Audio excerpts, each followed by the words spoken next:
Prabhas movie కల్కిపై భారీ అంచనాలున్నాయి. అందుకు ప్రభాస్ మాత్రమే కారణం కాదు, ఆ మూవీలోని ఇతర కాస్టింగ్ కూడా ఓ రీజన్. ఆ రీజన్స్ మెయిన్ అనిపించుకున్నాడు కమల్ హాసన్. కమల్కు ఆల్రెడీ లోక్ నాయకుడు అన్న పేరుంది. ఇంటర్నేషనల్ లెవెల్లో తిరుగులేని ఫ్యాన్ బేస్ ఉంది. అలాంటి కమల్ ఈ మూవీలో విలన్ గా నటిస్తున్నాడు అన్నప్పుడు ఆయన హార్డ్ కోర్ ఫ్యాన్స్ కాస్త డిసప్పాయింట్ అయ్యారు. అదే టైంలో క్యారెక్టర్లో దమ్ము లేకపోతే కమల్ ఒప్పుకోడు కదా అని మళ్ళీ హ్యాపీ ఫీల్ అయ్యారు.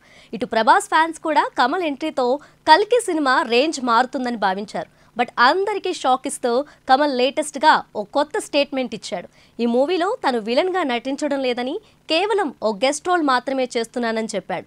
అంటే ఇన్నాళ్ళు విలన్గా ఆయనది ఫుల్ లెంత్ రోల్ అనుకున్న వాళ్లకు ఇది షాకింగ్ న్యూస్ అనే చెప్పాలి. నిజానికి కమల్ ఈ మూవీలో నటించేందుకు ఒప్పుకున్నది ప్రభాస్ను చూసో లేక దర్శకుడు నాగశ్విన్ని చూసో కాదు.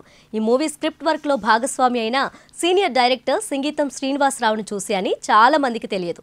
సింగీతం కమల్ కాంబోలో ఎన్నో మెమొరబుల్ హిట్స్ ఉన్నాయి. ఈ ఇద్దరి మధ్య గొప్ప బాండింగ్ కూడా ఉంది. ఆ పాత్రకు కమల్ అయితే బాగుంటుందని దర్శకుడు అనుకున్నాడు. అందుకే సింగీతంతో చెప్పించాడు. తన గురువు లాంటి దర్శకుడు అడిగిన తర్వాత నో చెప్పడం ఇష్టం లేక కమల్ ఆ గెస్ట్ రోల్కి ఓకే చెప్పాడు. సో కల్కిలో కమల్ హాసన్ విలన్ అనే వార్త ఇంకా మర్చిపోవాల్సిందే. ఏదేమైనా కమల్ భలే షాక్ ఇచ్చాడుగా.